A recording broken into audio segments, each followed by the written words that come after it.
Daunte Wright's parents demanding that Officer Kim Potter be held accountable for killing their son. His mom breaking down in tears, remembering the moment she learned that he died. 3 or 4 seconds went by. I tried calling it back to back to back because I didn't know what was going on. And I never imagined this is what was going to happen. I just thought maybe he was being arrested.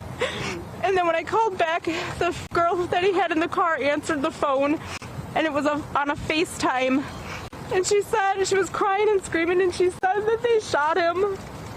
And she pointed the phone towards the driver's seat, and my son was laying there, unresponsive. My Lord. That was the last time that I seen my son. That's the last time I heard from my son, and I have had no explanation since then. NBC News correspondent Morgan Chesky's in Brooklyn Center, Minnesota. Morgan, Wright's family joining George Floyd's family and their lawyer Ben Crump at that news conference today. What else did they say?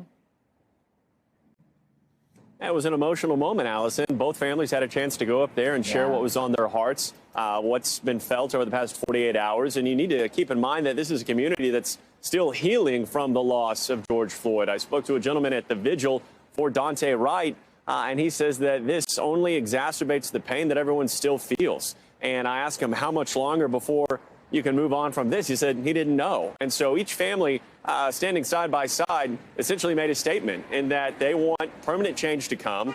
They don't want violence to be the answer in this case. And as everyone saw whenever George Floyd's life was lost, there was a push for change. And they hope that that is only growing louder now with the unfortunate loss of Daunte Wright.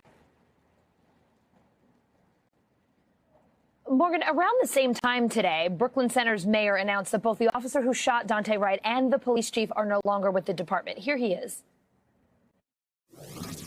As of this morning, we have the resignation. We have received a resignation, a letter from Officer Kim Porter. And in addition to that, we have also received a letter of resignation from the police chief.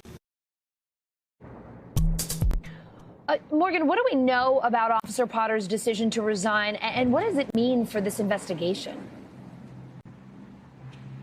Yeah, Allison, we know that Potter herself has not come out and said anything publicly, so we just have this resignation letter that she offered earlier today as her words so far since this fatal incident took place. And the gist of that letter is Potter saying that she feels it's in the best interest of her community, of her departments, to step aside and leave at this point in time, making that resignation effective immediately. We also know that in addition to Potter, the police chief is also resigning here, who has headed up this department for some time inside this building behind me.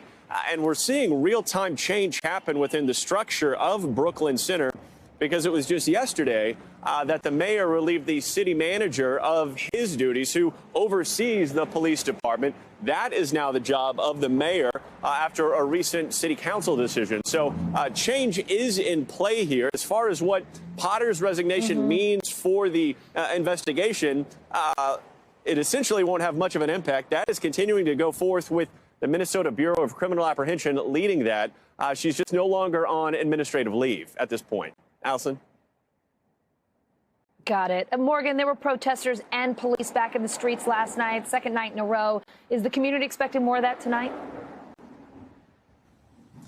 You know, unfortunately, it's kind of have to wait and see. When the sun goes down, that's certainly when these type of things start to happen. This is the area that was the flashpoint between police and protesters last night, right outside of the department. We watched that crowd go to several hundred strong before officers and National Guard made their way using tear gas, in some cases rubber bullets, flashbangs to kind of drive that crowd back and clear this area. And as it stands right now, we do know that there are 2,000 National Guardsmen that are in and around the greater Minneapolis area ready to respond should any need arise. Allison? All right, Morgan Chesky in Brooklyn Center. Thank you. Hey, NBC News viewers, thanks for checking out our YouTube channel. Subscribe by clicking on that button down here and click on any of the videos over here to watch the latest interviews, show highlights, and digital exclusives. Thanks for watching.